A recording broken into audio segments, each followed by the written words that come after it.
Um, so Vince, I'd like to talk a little bit about your take on the world of X-Files. The world of X-Files, Yeah, and as what in, and walking into a show that was more or less formed, and how uh, much of it was formed. yeah. The X-Files, when I got there in October of '95, and uh, the show at that point was 2/3 of the way probably through the shooting of its second season. No, I'm sorry, third. That was third season. Show was already been through 2 complete years and was halfway or more through the third year. So it very much was an up and running. It was very much what it was, and so I did not have a hand at all in the early going and creating the show or helping to create it. I came there into a fully functioning, land on your feet, land in the middle of the jump rope, doing the double dutch kind of thing, and start jumping as fast as you can, and hopefully not screw up and trip. So I was nervous, going into it because I'd never worked on a TV staff before. But the writers were really just a great bunch, and first and foremost, guys who are hopefully I assume will be lifelong friends of mine, Frank Spotnitz and John Scheiben. Were great guys. We all had offices adjoining one another, and I think it was Building 214, the old writers' building over there at the Fox lot, which was it was just fun. There was camaraderie, and it could have been really cutthroat, and it could have been really, dog eat dog, but it was not. Everybody was working hard to put on the best show possible, and and I was there to give them what they wanted. I was there to give them because I was not there to try to give the Vince Gilligan spin, if there is such a thing, to the X-Files. I was there to do the X-Files because I was just a big fan of that show, and I wanted to put words into Mulder and Scully's mouths, and I wanted to come up with stories on the show that I love so much. So it was, luckily I was a good fit there, and it was a great bunch of people, a fun bunch of people to fit into as a group. Can you talk about the government conspiracy aspect of the show and how much of that you were it was explained to you, and how much you were able to influence that or not? It's funny. I don't think I should. I try not to speak for anyone but myself, but I'm going to go on a limb here. I'm going to speak for Chris and a little bit. And Frank and John. I don't think any of those guys particularly. Well, I think there's I shouldn't speak for anyone else. In general, I don't think I think it was a pretty well-adjusted bunch. Chris Carter, I think we all probably at some point or another in our lives have reason to mistrust the government, but nobody on that show that I can recall was any kind of wild-eyed, bring it all down kind of anarchist. Don't trust anybody. The government is controlling people's thoughts and this and that. And I think Chris was a little hurt by, or a little, everyone's eyes were opened a bit by Watergate, and Chris, about 10 or 11 years older than I am. I wasn't really that aware of Watergate when it was going on, being, what was I was probably 6 or 7 years old when it was happening. But Chris, I think, was paying attention to it as a teenager, and I think that and All the President's Men and Kolchak the Night Stalker, all this kind of things helped shape. Helped inspire or there's positive inspiration and negative inspiration or motivation, I guess, and all these kind of things make one who they are, perhaps. And I think Chris was thinking along those lines, but nobody there was really that overtly political or overtly, and more to the point, when we talk of supernatural phenomenon, I don't think any of us really believed in any of that stuff on a personal level. I don't think I certainly believe that I gotta think, just with the sheer size of the universe, there's got to be other life forms somewhere, but I don't think they're regularly visiting and sticking probes up our butts and mutilating cattle and stuff like that. And I think I was probably squarely fit in just fine with all the other writers, Chris included, on that score. I don't think any of us particularly believe in ESP and all these kind of things. I like to believe some of this stuff is possible, but I don't believe it's going on all the time. You want to believe. I want, what? That's the best, what you just said is the best way to look at it. I want to believe. That was kind of an ethos or a credo of the show. I want to believe. Wanting to believe is not necessarily believing. But I would say I want to believe. I want to believe it because it was a fun, rich fantasy world to be dunking yourself into as a writer. And like with the Lone Gunman, those guys were so damn fun to write for because they had passion. The Lone Gunman had passion, and it was for crazy, kooky stuff. And Mulder, my God, Mulder, speaking of the archetypal character who has passion, Don Quixote sort of a character tilting at windmills out of sheer passion and belief and a drive that derives from a need to know and a need to not just to know but to share knowledge with the world. People like that, in real life, they're probably not that fun to be around. You probably wouldn't want to be stuck in an elevator with them, but they're fun to write for because I don't have that kind of passion in my own life. I just sort of, I have a passion for sleep, but it's like I kind of wish I had that kind of passion in real life. So it's fun to sort of put myself into those people's heads, and see the world through their eyes, if even for only a couple of hours at a stretch. I want to talk about a couple specific episodes you wrote, but you're sort of leading right up to the Bad Blood episode. It was kind of that Rashomon, first see through Mulder, then through Scully's eyes. Can you talk about writing that? Bad Blood was a fun one to write. I'm real proud of that episode. I try not to have a favorite episode because they're all kind of. I don't have children, but I mean, in real life. But your work is kind of your episodes of TV are kind of your children, and you try not to have a favorite. But if I were to name one favorite, that'd be on the short list. That's for sure. Bad Blood was a fun episode to write, and I was very much inspired by the movie Rashomon. I love Kurosawa. I love Kurosawa movies, and he's just, God, what a genius he was.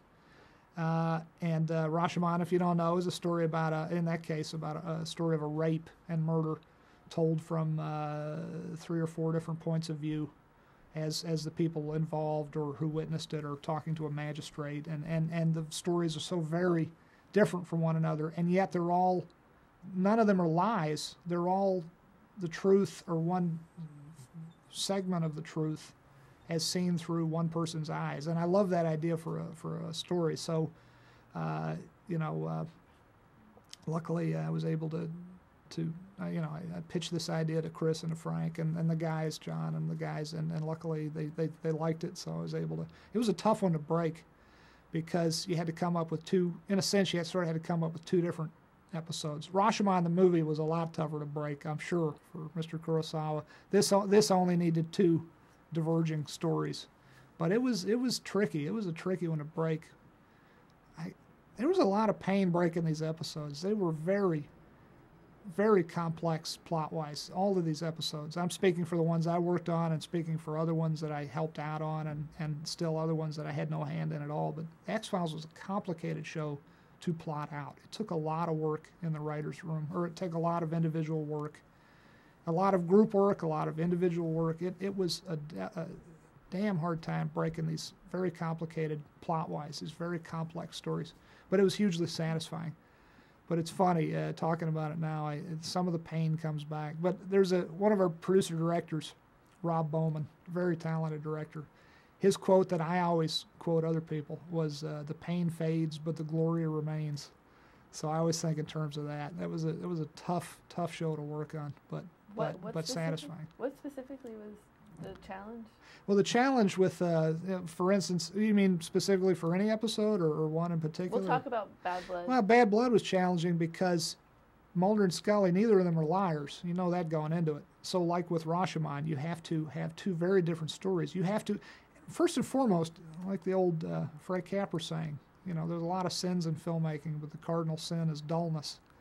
First and foremost, you got to keep people watching TV. People got like a gunslinger, the itchy trigger finger. People got their thumb poised over that button. They can turn the channel at any second. You got to keep them. You got to give them a reason to stay engaged, keep them watching. So first and foremost, this couldn't be just some dry exercise in giving some sort of homage or shout out to a great Japanese movie. This had to keep folks interested, folks who'd never heard and do not care to know about Rashomon. It had to be. So you couldn't tell the same story. You're telling the same story twice, but it has to be a different enough story that you're giving folks something new in the second half of the episode that they didn't have in the first half. So weaving the two stories together, having certain touchstone moments that are identical in both stories, but then, you add further enlightenment, further understanding in the second half that you didn't have in the first. Oh, it makes my head hurt just remembering back on it. It was tricky, and I had a lot of help, as I always did, on breaking that episode. A lot of really good help from a lot of real smart writers on the staff. I'm sorry, but it's interesting you keep using the phrase breaking. Is that a writer's term? Oh, I should explain breaking. Yeah, breaking the story. That's, I guess other writers' rooms call it that too. All I really know is the X-Files, and then the way we do it on Breaking Bad. But to break the story is to sit around in the room, either by yourself or more usually in television with a bunch of other writers, a bunch of the staff writers and producers, and you figure out the plot of that individual episode. Breaking the story was the hardest part of the job. It remains the hardest part of the job for me now and my writers now on Breaking Bad. But breaking the story is where you sit around and you figure out beat by beat each and every plot point of that episode. This is opposed to, I suppose, the other way to do it, which I've never done, which is you've got I should stop for the fire. Uh-oh, they're coming to get me. Breaking the story, the shows I've worked on have been very complex plot-wise, very complex. And to that end, you have to know, you can't just sit down and write and have just a vague inspiration for an episode and just, there are shows like that, and they're very different creatures. I wouldn't know how to write a show like that is a little more meandering and more character and plot based. I'm sorry, character and dialogue based. That's not what I was trained to do. Nothing wrong with that. It's not, it's the difference between writing a poem and writing a song or writing whatever. It's just different kinds of writing. But the kind of stuff we did on the X-Files was the hard work, the heavy lifting of the job was we would sit in front of a cork board 3 feet by 5 feet with a big thing of thumbtacks and a big thing of index cards and a whole bunch of Sharpie magic markers. And we'd sit there and we'd say, okay, what's the teaser? We know we're doing an episode about Aztec mummies. So what's the teaser? What's a really scary teaser? And you build it brick by brick. Each card represents a plot beat. Not necessarily a scene, but 3 or 4, 6, 8 cards might represent one scene. But each one of those cards is some indispensable plot beat of that scene. And you break the story, you build it, in other words, brick by brick, index card by index card, and put it up there, and by the end of it, you filled up this entire 3 foot by 5 foot cork board with a teaser and the 4-act structure that we would do in the X-Files, which we also do in Breaking Bad. Teaser, act, I guess it's 5 acts if you count the teaser. Teaser, act 1, act 2, act 3, act 4. And this whole 3 foot by 5 foot board is filled with pinned up index cards by the time you're done.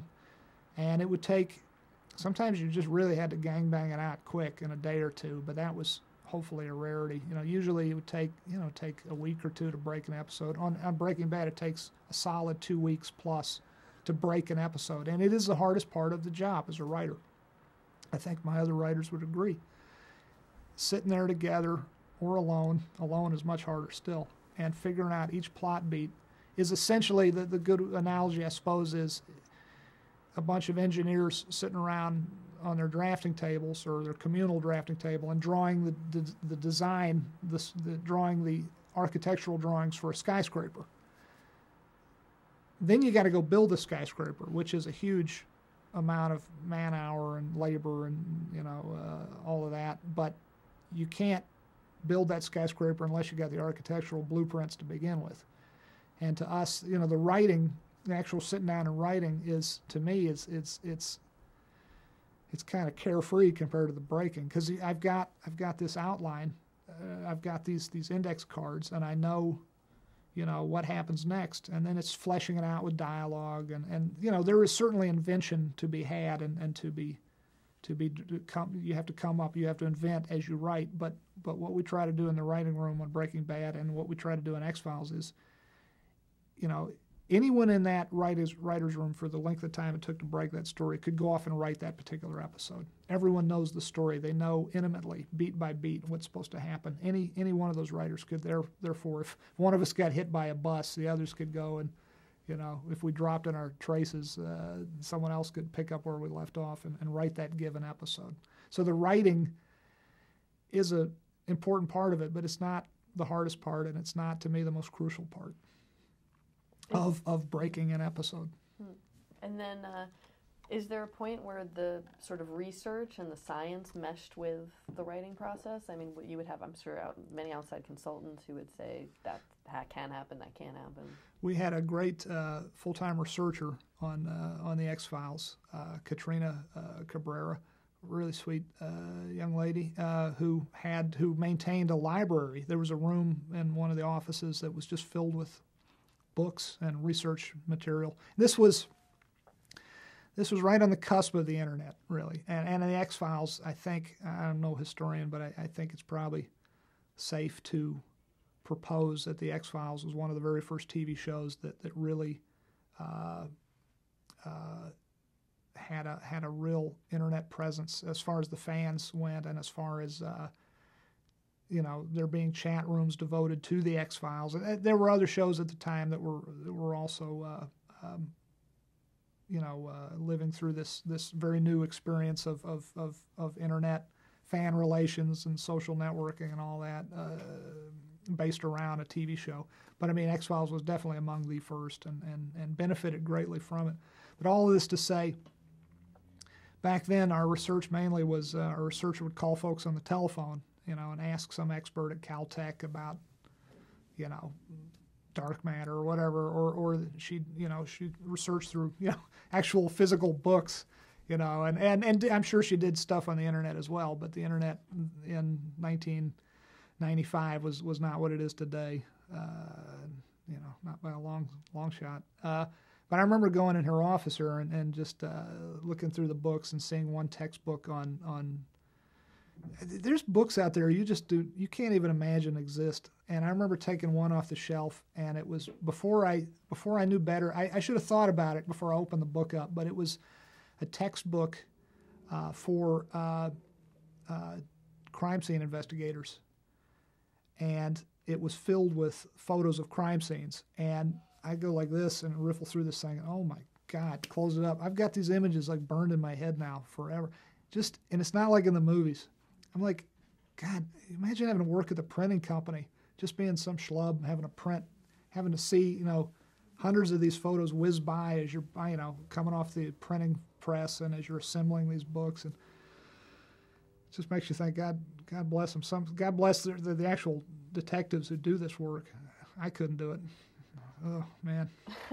Some of the internet forums, it's an interesting point, because would there ever be plot lines derived from the conversations happening on, like, the No Romos and the, all these different groups that were forming about X-Files? There was, it's interesting, some of our writers were big into the internet and would instantly gather feedback from their episode or from any given episode as soon as it aired on Friday night or eventually Sunday night. X-Files moved to Sunday night, and they'd look the stuff up on the computer, and they would pay attention to what the fans were saying, and they would perhaps even either inadvertently or willfully take some of this information derived from fan reaction, cull it together, and probably abide by it, in some sense, let it color their writing for next week's episode.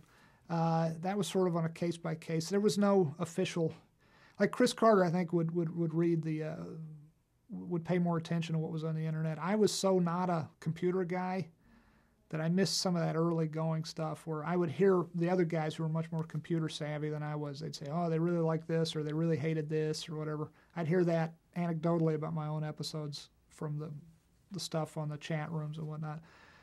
Kind of luckily for me, I really got the wrong personality to be paying too close attention to that stuff because it really would affect me. So in the early going, I didn't pay attention to the computer reaction to the stuff on the computer because I was so computer illiterate. And in the later going, I realized, you can kind of disappear up your own ass reading too much of that stuff. It's just, it will affect you. And I don't think it's all of this long-winded way of answering your question to say that it seems to me it's not a great idea to pay. God bless the fans. They're what keep us on the air. But if you're not getting the full story anyway. With I think the greater amount of people who watch a TV show do not then run to their computer and talk about the show with their friends. I think that is a very wonderful and much appreciated subset of the viewers, but I don't think that's the majority of the viewers. I consume a great many items of pop culture, movies and TV, but I very seldom go and write about them. The most I'll do is, and I think that's probably most people's experience, but the folks who write about, this was great and this was shit and this was, it becomes sort of an echo chamber, and it probably. So all of this to say, I don't think the X-Files was steered in any major sense by fan reaction. I think all of us were hugely grateful for the fan reaction being what it was. And occasionally, probably some fan reaction to a certain character would color whether or not you'd see more or less of that character. But I don't think there was any overt attention paid to, okay, this is what the fan, there was no Monday morning meeting of, okay, the fans said this and they said they like this, okay, check that off, more Frohickey, less this. There was no organized attention given to it, a very disorganized anecdotal attention given to it, I suppose. You've said in other interviews that you yourself were a fan of the show and of the mythology episodes, but weren't as strong writing them. But could you talk a little bit about that and how much Chris Carter directed those episodes? The so-called mythology episodes of the X-Files were, I didn't really have a hand in any of those myself. I enjoyed them as a fan, but I only had a hand in writing basically one of them. And I'd sit around in the writer's room and try to help out when they were breaking them sometimes, if I wasn't off doing something else, rewriting yet another episode. But Chris Carter, primarily Chris Carter, and Frank Spotnitz, and also John Scheiben would break those. And when I speak of Chris and Frank and John, I'm kind of neglecting the early days of the X-Files where it was Howard Gordon and Alex Ganza and oh God, I can't leave out Morgan and Wong, Glenn Morgan and Jim Wong, who were just linchpin, hugely important contributors to what the show was. If I leave them out of what I'm talking about, it's because we didn't really overlap. Those guys, Howard was there for about the first year or so that I was there, but and he's a great guy, and he went on to run 24 and a very talented writer. But like Morgan and Wong, I didn't really get to know that well, and most of these guys in the early going who really got the show, who helped Chris get the show up and running, were not guys that I spent a lot of time with because they started to leave by the time I got there. But as far as mythology goes, what I can speak to is when I was there, it was Chris and it was Frank and it was John kind of putting their heads together and breaking these stories. And I would kind of wander in and linger for a little bit and then wander out. I preferred being a viewer of the mythology episodes more than an active contributor. I liked the Monster of the Week ones. That was where my head was at. The mythology stuff, it's tricky, and I think the good folks who created Lost kind of found out a similar thing, which is that if you have an ongoing mystery, it's a real tricky arithmetic to it. You start out with a central mystery in any show, any movie, TV show. A movie is great because it's confined to 2 hours, but in a TV show, you start out with a central mystery.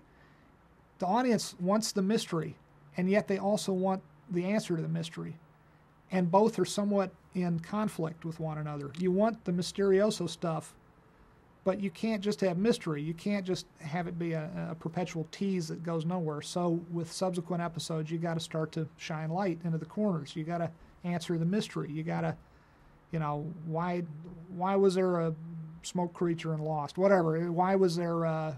Why do bees carry, an alien plague on the X-Files? So you got to kind of shine these lights, and illuminate the mystery. But the more you do that, the less mystery there is, so the audience is losing something that they really love. So then you got to slather on more mystery on top of the previous mystery that you've started to answer. And then it eventually, and then we had bees, and we had oil, alien oil, and we had bounty hunters who could change their faces and shoot people in the neck with needles. And the audience loved it. Probably some folks who are fans of the show who may listen to this will say, "Oh, what an asshole!" Like, this stuff that was the best part of the show, not the Monster of the Week stuff. But to me, it can't help. It happens every time out. I'm not talking X-Files alone. I'm talking anytime you have a structure like that. It is, if you go long enough, it will eventually collapse under its own weight, and the weight of mystery upon mystery upon mystery heaped upon in this sort of inverted pyramid. And inverted pyramids have a tendency to topple over and crash. It's hard keeping that stuff going. So, but having said that, some of those early mythology episodes I loved as a fan. I just loved them.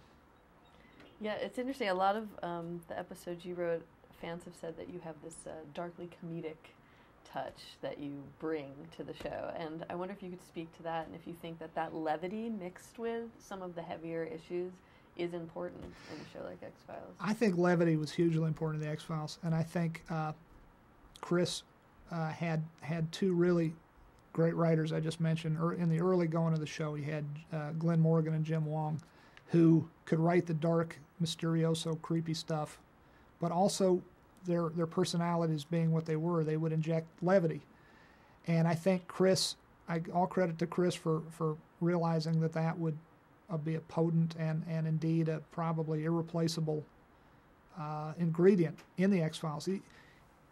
If stuff becomes too heavy and ponderous and dark, and the government's out to get us all and put chips in our head and all that, at a certain point, that's the guy in the street corner, who looks like some biblical character with a big beard and waving his fist, and that's the guy you got to cross the street to avoid. And Mulder had to have a sense of humor, otherwise he would have been insufferable.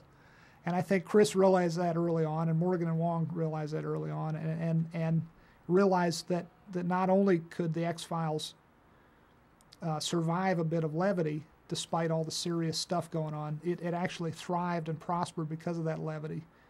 Because any show, any story that takes itself too seriously becomes very ponderous and very boring very quickly. So these guys in the early going would put levity in. And then Glenn Morgan's brother, Darren Morgan, who, if you haven't done one of these yet with him, he's definitely a guy to put on video. Darren Morgan, who I think was our only writer on the X-Files who ever won an Emmy for best writing. He's sort of the mad monk of X-Files writers. Great guy. Glenn Morgan's younger brother, who Glenn brought sort of helped get onto the show in the early days. And Darren wrote the first full-out humorous episode of the X-Files. There's an episode called Humbug, and it was quirky and crazy and demented and completely out of the mind of Darren Morgan, and it had out-and-out humor in it. And I think it showed Chris and the other producers that the show could survive that kind of change-up pitch, if you will. So all of this to say, I became known for writing some humorous episodes, but I don't think I would have been allowed to write them had not Darren Morgan paved the way.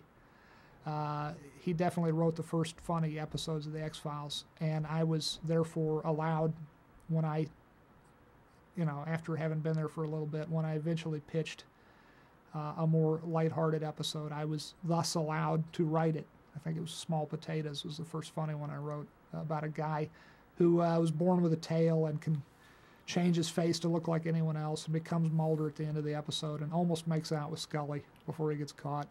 That was a fun one to do. And Darren Morgan, the writer I was just talking about, played the part of the guy who could change his face, the guy born with a tail. Darren Morgan, who's also a pretty good natural actor, aside from being an outstandingly good writer, played that part.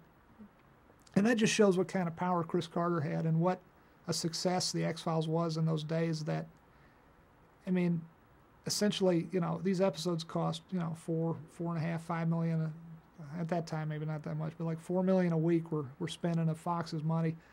And the showrunner and his idiot, writer producers, me, and go to the muckety mucks at Fox and say, so this $4 million this week we're spending, we want to put one of our fellow Jughead writers in the lead role, in the lead bad guy role in this week's episode. How's that sound? Yeah, whatever you guys want to do, go with God.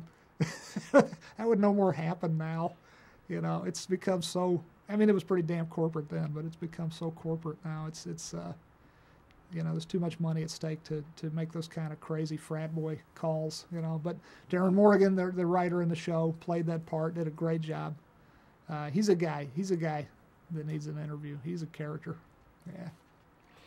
I want to talk about the first episode you directed, the Genie episode. Just wait. Is that how you? I apologize to all the French speakers. The closest I can come is je souhaite. That's probably way off. It means I wish in French. And that was the first episode I directed. That was season.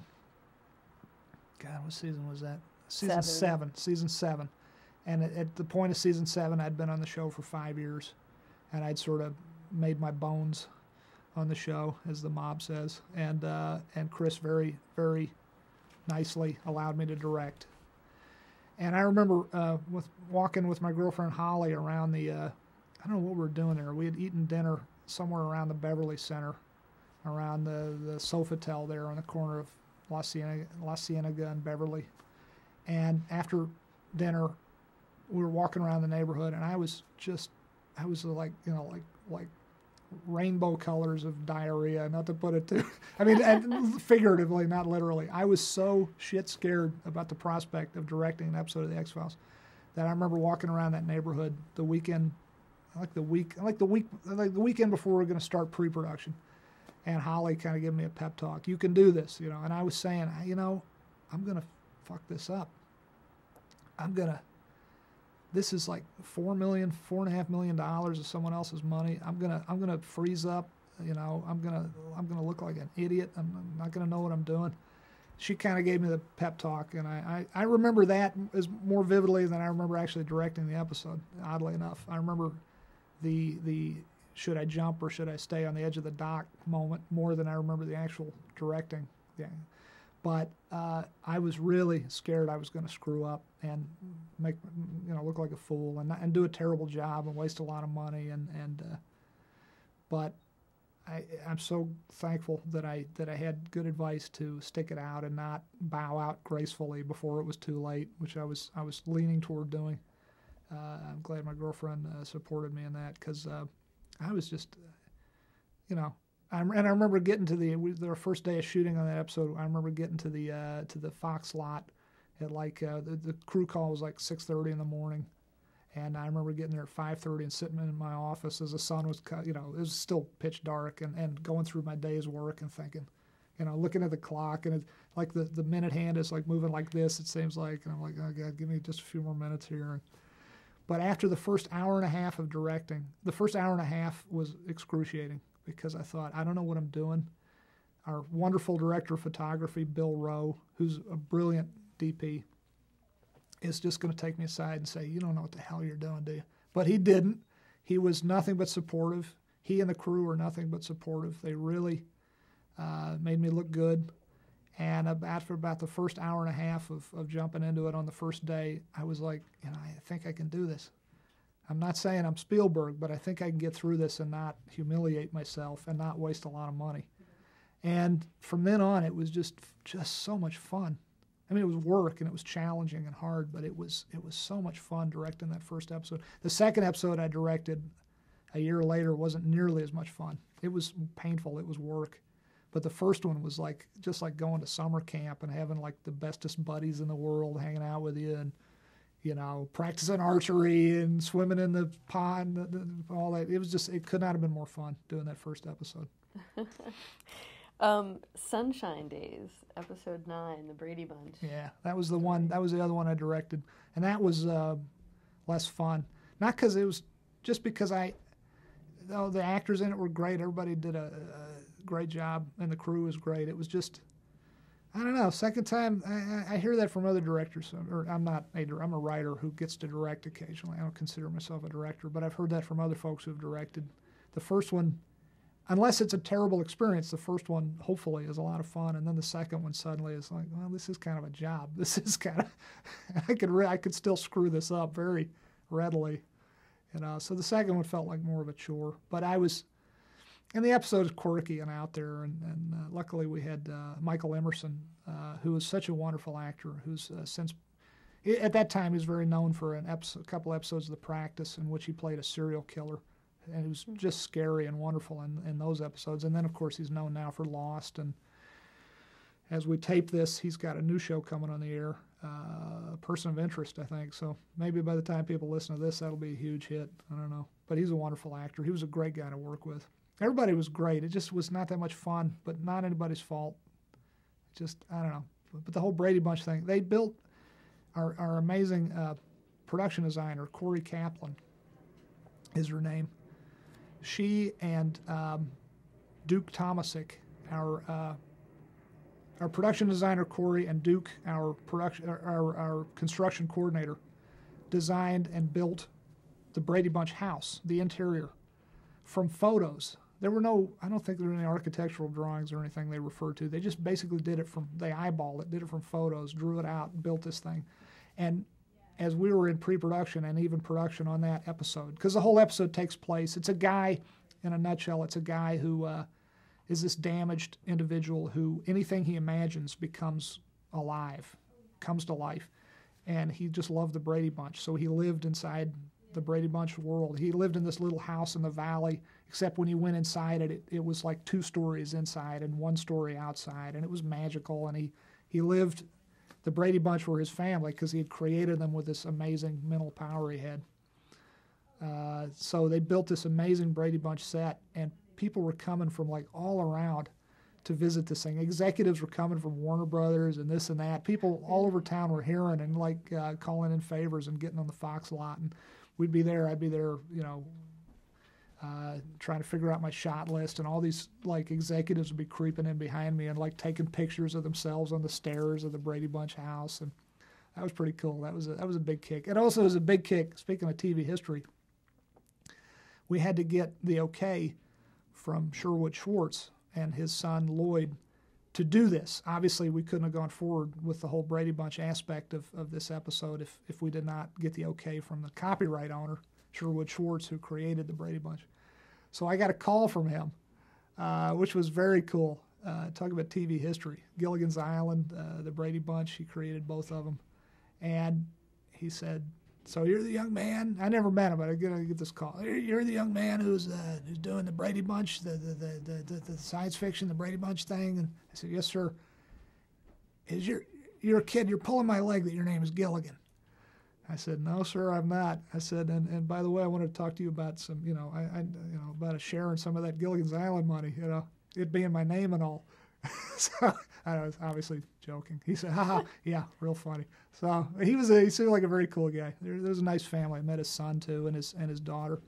They came and got their picture taken on the Brady Bunch stairs, and came and visited, hung out on the set. No, was this a show you grew up with, or why did you decide on that show? The Brady Bunch I did grow up with, and I've probably seen every episode as a child, and I did enjoy it. I did enjoy it as a show, but I think it was it story-wise with that particular episode, it was more about it filled the purpose very nicely.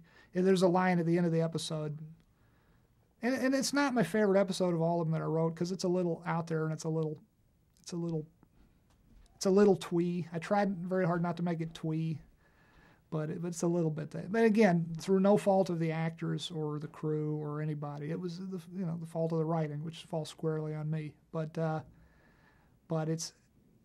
have a soft spot for it. But at the end of the episode, Agent Doggett, who had taken Robert Patrick, a very nice, wonderful actor who took over for Agent Mulder, David Duchovny, at that late date in the life of the series, has some line about why the Brady Bunch, why not 8 is Enough, why not the Partridge Family. And that was sort of a shout out to the fact that any of those could have been placeholders as well in that particular story. It was really a story about a damaged, lonely guy who did not have a family, didn't have love, and sort of created it from using television as his wellspring, which was something we can all, a touchstone we can all relate to. There's not a person alive. I guess I chose the Brady Bunch because there's not a person alive who hasn't at least seen a few minutes of an episode. So. And it had a cousin Oliver. Yes, have that. exactly. Yeah, Cousin Oliver. Actually, what we didn't touch on this earlier, but what were the TV shows that you would say influenced you that you grew up with? I watched everything there was to watch on TV, and I will no doubt leave something out of this list. But I love the Andy Griffith Show. To this day, I still think that is a damn fine show. It sounds weird coming from someone who is known to write such dark stuff, because the Andy Griffith Show is anything but dark. But it's you kind of want to live in that world. You kind of want to go live in Mayberry. The town I grew up, Farmville, was a little Mayberry-esque, but not really, because it was a real life town that, in fact, had seen it had its share of fame or infamy, not fame, a share of infamy for being kind of a hot spot in the whole civil rights movement. It was the high school in town actually had been closed down briefly during the civil rights era because it refused to integrate. So that was sort of the real life Mayberry, if you will, unfortunately. But Mayberry is like a town. Everybody wishes they could, if it existed, everybody kind of. I don't know. It'd be boring for a lot of folks, but I could live there myself. I love the Andy Griffith Show. I loved All in the Family. Very different show, but that was a great one. God, amazing writing. You couldn't put that show on the air today. You really could not. I don't know where you'd have to put it on cable. You could not put it on network. It's just too edgy. It's too political and too edgy and it was marvelous writing. Just amazing attention to character in that show. And it's just a great show. Fantastic writing. I think I even understood that as a little kid. Hill Street Blues when I was a little older. Loved that. Loved Wise Guy. In college, that was like appointment television. Watch Wise Guy with Ken Wall and with Jonathan Banks, who now I'm lucky to get to work with on Breaking Bad. The Equalizer, love that show. But the Twilight Zone. I got to go back to the Twilight Zone. Rod Serling, the world's first celebrity showrunner. I wish I could have met Rod Serling. What a fantastic writer, and what a great group of writers and actors and craftsmen he gathered together. That was fantastic. Twilight Zone was just fantastic. I would have loved to have met Rod Serling. Died way too young, 50 years old, I think, 1975. Chain smoking and stress. Yeah, but fantastic show. There was another episode you did for X-Files where you met Bryan Cranston, I believe. And can you talk about that episode and working with him? And we have a little ways to go before we get to Breaking Bad, but I thought it was an interesting episode. The very first episode shot, not aired, but the first episode shot of season 6 of the X-Files was an episode called Drive, and I wrote it. And it was the first episode we did. I remember that. I don't usually remember this level of detail, but I remember this because our show moved production from Vancouver, British Columbia, to Los Angeles. And Drive was the first episode shot in Los Angeles. We shot it out of order. The first episode to air was a mythology episode, but I can't remember what the issue was. The script wasn't quite ready or something, so we swapped the order. And Rob Bowman, one of our great producer-directors, directed that episode. So it was the first time working with this L.A. crew, which is a great crew, but I was still missing all the nice folks up in Vancouver. We had a great crew in Vancouver, but we moved production because David Duchovny, and to be fair to David Duchovny, I think he had it in his deal that if this show is a success 3 years in or 4 years in, I want to move back to California because his family. Because his family, the guy missed. It's an incredible obligation and time suck to be a star of a TV show, 14 hours a day, and all that. It's a tough gig. So, I think he let them slide by a season or two beyond what his contract said, if I recall, and before he finally said, I gotta be back in LA. So I don't blame him. I get it. But, we left one crew behind and we got another crew, and they were both great. They were both like family. But this first episode, Drive, had a bad guy in it. It was kind of a two-hander, and I admit that I kind of was ripping off in a homage-y way. I was for inspiration. I was borrowing liberally from two things. I was borrowing from the movie Speed, and I was borrowing from a fantastic episode of television. This was a great show. Speaking of great shows, Homicide: Life on the Street. There was an amazing episode in which Vincent D'Onofrio gets pushed in front of a subway train in Baltimore, and he gets caught between the train car and the track, or the whatever the hell it was, and he gets crushed. And as soon as they pull the train off him, they know he's going to die. He's going to go into seizure and he's going to die. So basically, the cops are trying to find this character, this character's wife, so he can say goodbye. Except the brilliant thing they did in this episode, the thing that stuck with me, is the guy's an asshole. The guy really is unpleasant, and yet at the end, you still have bonded with him, and you still feel sorry for him when they pull the train. You realize he's not just unpleasant because he's got a train on him. You realize he was that guy always, and yet you still feel his humanity, and you still feel for him, and you feel sorry for him. So all of this to say, I love that episode of Homicide, and I thought, I want to do this episode where it's Mulder and this bad guy in a car, and this guy's going to die if they don't stop driving the car westward. The guy's head's going to explode because of this weird sympathetic vibration that's been set off in his head by some Navy top secret radio wave shit, whatever. So, but I want this guy, I want us to sympathize with this guy, but I want to stack the deck a little harder against him. I want this to be more challenging to write. I don't want him to just be some nice poor schmuck who I'm going to feel sorry for when he dies at the end. I want him to be an asshole. I want him to be a creep and kind of a racist and kind of just unpleasant anti-Semite, kind of a creep. And yet I still want to feel for him when he dies at the end of the hour. So all of this long-winded way of saying that we're looking for a guy to play this role, essentially a two-hander, our star and a guy in a car for 45 minutes. And we need a really good actor. And luckily, we're here in Los Angeles. There's a lot of really good actors in Los Angeles. So we're auditioning folks. And we get some real good actors who can play the emotional stuff and who can be mean and nasty and scary, which this guy needs to be. But every actor who came in was kind of lacking something, and it took me a while to figure out, me and the other producers, a while to figure out what it was. And it was like, you got to like this guy. You got to sympathize with this. Not like him. You don't need to like him. But you need to nonetheless sympathize and feel empathy and sorrow for him at the end of the hour. How are you going to pull this off with a guy who's just a creep, who's accused, saying Mulder, what is that, a Jew name? So he's like a bastard, this guy, and yet you kind of got to sympathize with him.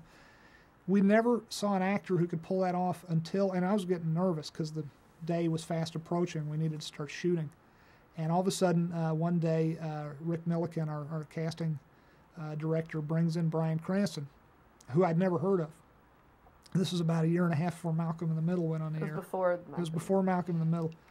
And Bryan comes in and he just nails it. He's like, as soon as he's done, as soon as he walks out, we're shaking his hand, and I looked at the other guys and said OTW, which off to wardrobe. It's what you say when you essentially, like, that was the guy, let's stop looking now. Let's just sign him up. He was fantastic. He had everything we needed. He was scary. He was a fantastic dramatic actor, and yet he had some humanity that kind of came through, leaked out of his pores or came out of his eyes. I don't know what it was, that he committed completely to the nastiness, the anti-Semitic nature of the character, the racism, the hillbilly Peckerwood kind of creepiness of the character. He committed 110%, and yet also he beamed out this kind of, I don't know if he's even aware how he does it, but he was nonetheless sympathizable. And so cut to, he does a great job. We do the episode. He's fantastic in it. Cut to a year and a half later, I start seeing commercials for this new show, Malcolm in the Middle. And I said, my God, it took me a minute. I was like, that's the guy. That's the guy, Cranston from my episode. That's the asshole. That's the guy. I was like, I didn't know he could be funny. And of course I'd somehow missed that he was the dentist on Seinfeld and was hilarious in that role. And he played Buzz Aldrin and From the Earth to the Moon. And he was the one-armed officer who sends Tom Hanks on his mission in Saving Private Ryan. He had worked steadily, and I'd seen him many, many times. Episodes of Airwolf I'd seen him in.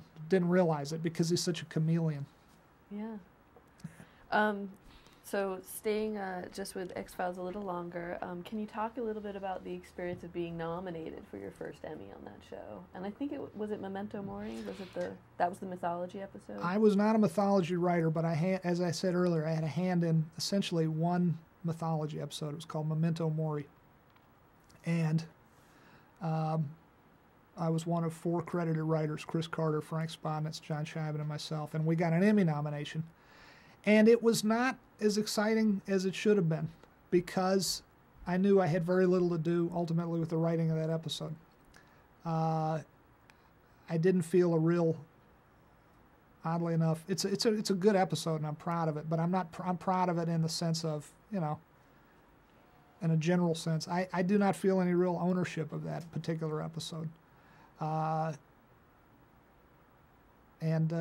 So it was exciting going to the Emmys, and then you're sitting there in your rented tuxedo, and I own one now. I'm very fortunate to have reason to own one now, but that was a rented one, that first one around, and I just remember sweating down the back of it, sitting there for what seemed like 6 hours, at the where the hell it was they had it that year. I didn't really feel any ownership of that episode, so I can't say I have great pride for that one or whatever. But it was exciting going to the Emmys. Do you know why the decision was made to give Scully cancer? That arc.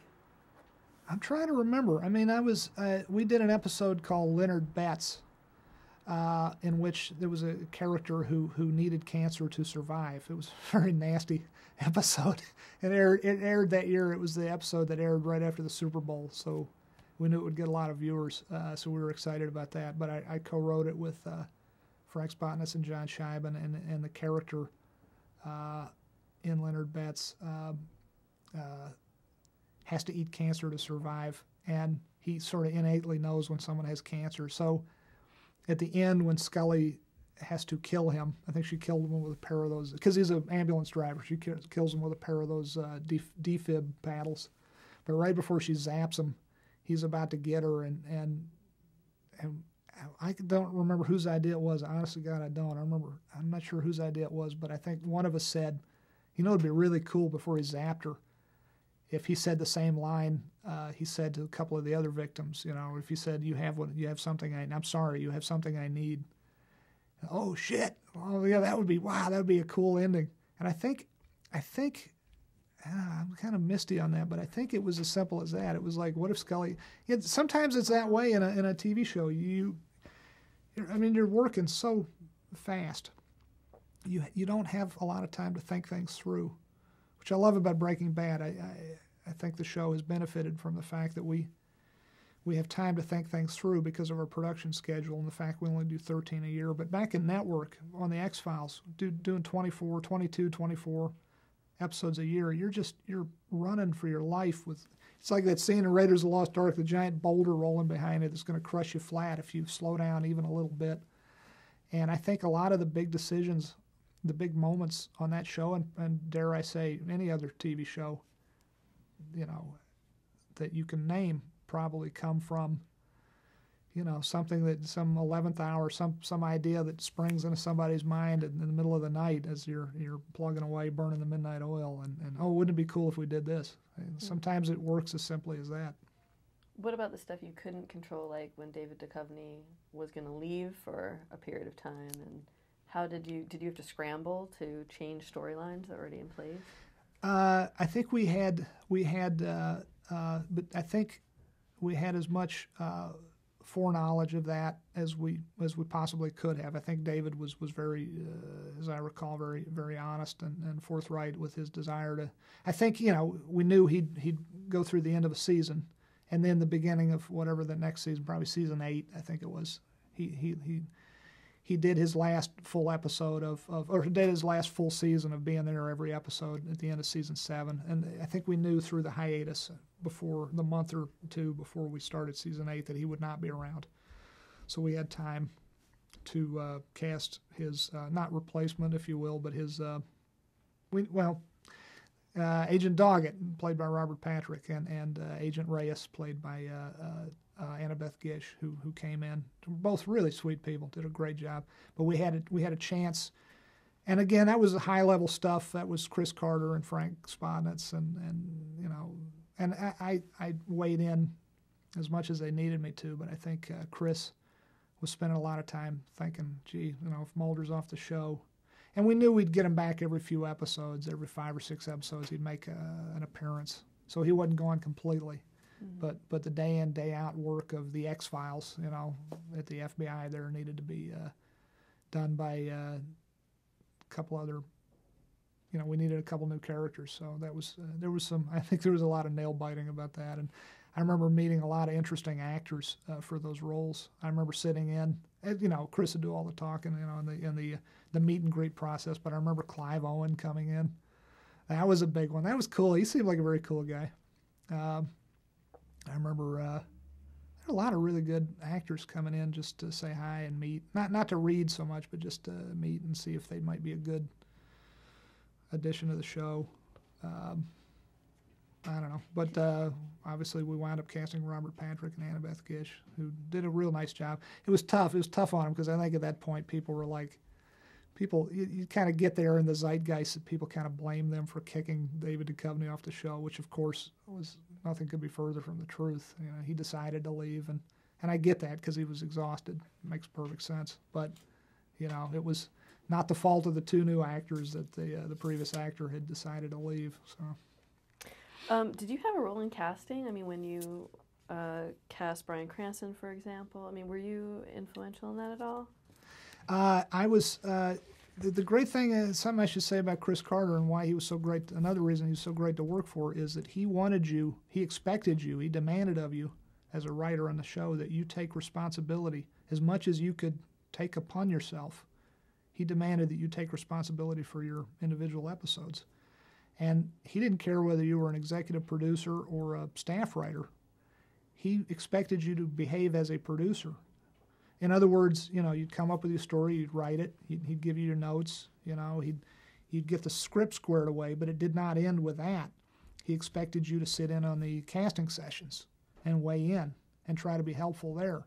He expected you to travel up to, in the early days, to Vancouver and sit in all the pre-production meetings and answer all the questions posed to you by the director and by the actors, if they had any, and by the different department heads. What kind of car is this pizza delivery guy driving?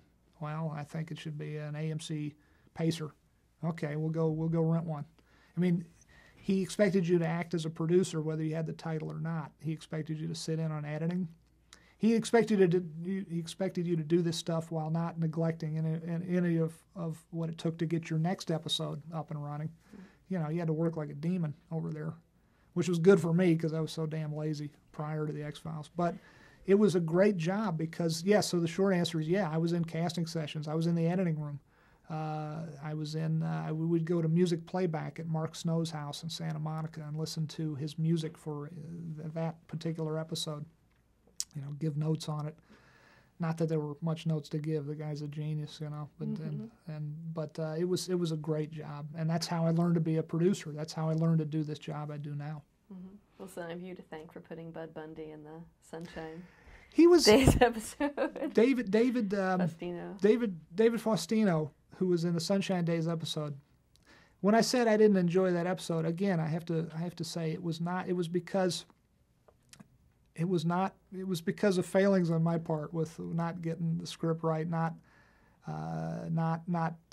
directing it as well, as not being as prepared as I should have that time out. But the actors were a pleasure to work with. David Faustino, who used to be on Married with Children, such a sweet young guy, and he's a good actor. I gotta find something for him to do on Breaking Bad. He's a good actor. I want credit for getting him a job. Yeah, he's a good actor. And he was a pleasure to work with. All those guys on that.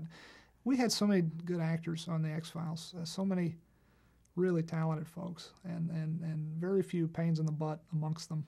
They're really a good bunch of folks. Were you happy with the way the X-Files ended? Was there anything you would have changed about the last episode? Oh, we have to change tape? Oh, okay, sorry.